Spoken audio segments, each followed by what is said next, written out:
کوئی شخص تہجد کی نماز پڑھنا چاہتا ہے تو کیا وہ 4 رکعت عشاء کی نماز کے فوراً بعد ادا کر سکتا ہے اور باقی رات کے کسی وقت میں سونے سے اٹھ کر ادا کر سکتا ہے؟ قرآن و حدیث کے مطابق جواب دیں۔ عزیز بھائیو، رسول مکرم صلی اللہ علیہ وسلم نے تہجد رات کے پہلے حصے میں بھی پڑھی، درمیان میں بھی پڑھی اور رات کے آخری حصے میں بھی پڑھی ہے۔ اگرچہ رات کا آخری جو تہائی حصہ ہے وہ سب سے افضل وقت ہے، وہ سب سے افضل وقت ہے۔ اس وقت اللہ تعالیٰ آسمان دنیا پر آئے ہوئے ہوتے ہیں اور اپنے بندوں کو آوازیں دے دے کے بلا رہے ہوتے ہیں، ہے کوئی بخشش مانگنے والا، ہے کوئی رزق مانگنے والا، ہے کوئی شفا مانگنے والا۔ تو یہ وقت سب سے افضل وقت ہے، رات کا آخری 1/3۔ لیکن تہجد کے لیے سونا کوئی شرط نہیں ہے، تہجد کے لیے سونا کوئی شرط نہیں۔ عشاء کے فوراً بعد بھی آپ تہجد پڑھ سکتے ہیں، آدھی رات کو اٹھ کر بھی پڑھ سکتے ہیں، بغیر سوئے ہوئے آدھی رات کو پڑھ سکتے ہیں۔ تو کچھ آپ رکعتیں عشاء کے بعد پڑھ لیں، کچھ آدھی رات کو پڑھ لیں، کچھ آخری تیسرے پہر پڑھ لیں، یہ بھی ٹھیک ہے، کوئی حرج نہیں ہے، اس میں جائز ہے۔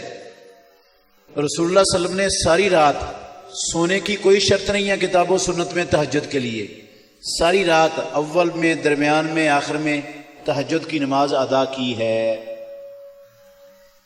امام مہدی کون ہے؟ اور سنا ہے کہ جب امام مہدی آئے گا قیامت آ جائے گی۔ جی ہاں بھائی، آپ نے صحیح سنا ہے، امام مہدی قیامت سے پہلے آئیں گے۔ یہ نام ان کا ہوگا محمد اور ان کے باپ کا نام ہوگا عبداللہ، اور یہ رسول اللہ صلی اللہ علیہ وسلم کی لخت جگر فاطمۃ الزہرا رضی اللہ عنہا کی اولاد میں سے ہوں گے، ان کی نسل میں سے ہوں گے، اور ان کا ظہور ہوگا مکے میں، بیت اللہ کا طواف کر رہے ہوں گے۔ اس سے پہلے کسی کو پتہ نہیں ہوگا امام مہدی کون ہے، یہ بیت اللہ کا طواف کر رہے ہوں گے۔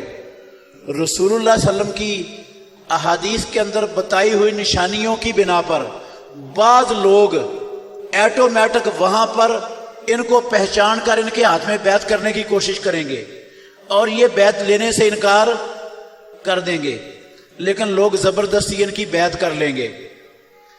تو پھر یہ معاملہ آہستہ آہستہ پھیلنا شروع ہو جائے گا اور لوگ آنا شروع ہو جائیں ان کی طرف۔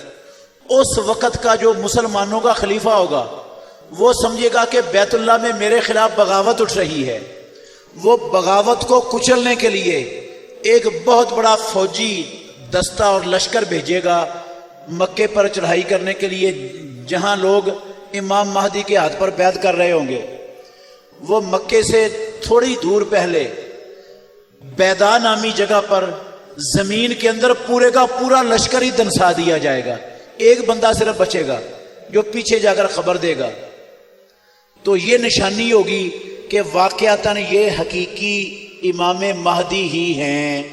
امام مہدی وہ آ کر محمد الرسول اللہ صلی اللہ علیہ وسلم کی شریعت کو اللہ کی زمین پر قائم کریں گے، یہودیوں کے خلاف جہاد کا علم بلند کریں گے، اور امام مہدی علیہ السلام کی زندگی میں عیسیٰ علیہ السلام شام کی، سوریہ کی، دمشق کی جامع مسجد کے منارہ بیضاء پر نازل ہوں گے۔ نماز کا ٹائم ہوگا، مسلمانوں کے امام، امیر اس وقت امام مہدی ہوں گے۔ تو امام مہدی عیسیٰ علیہ السلام کو کہیں گے کہ آپ نماز پڑھائیں، تو عیسیٰ علیہ السلام کہیں گے اللہ نے محمد الرسول اللہ کی امت کو یہ شرف بخشا ہے، ان کے بعض کے امام ہیں، تو امام مہدی ہی امام بن کر نماز پڑھائیں گے۔ پھر عیسیٰ علیہ السلام کی قیادت میں جہاد ہوگا یہودیوں کے خلاف، دجال قتل ہو جائے گا اور یہودیت دنیا سے مٹ جائے گی اور ساری زمین اسلام کا گہوارہ بن جائے گی۔ یہ ساری تفصیل جو میں نے آپ کو سنائی ہے یہ صحیح احادیث کا خلاصہ ہے جو میں نے آپ کے سامنے رکھا ہے، ان باتوں میں میری اپنی کوئی بات نہیں ہے۔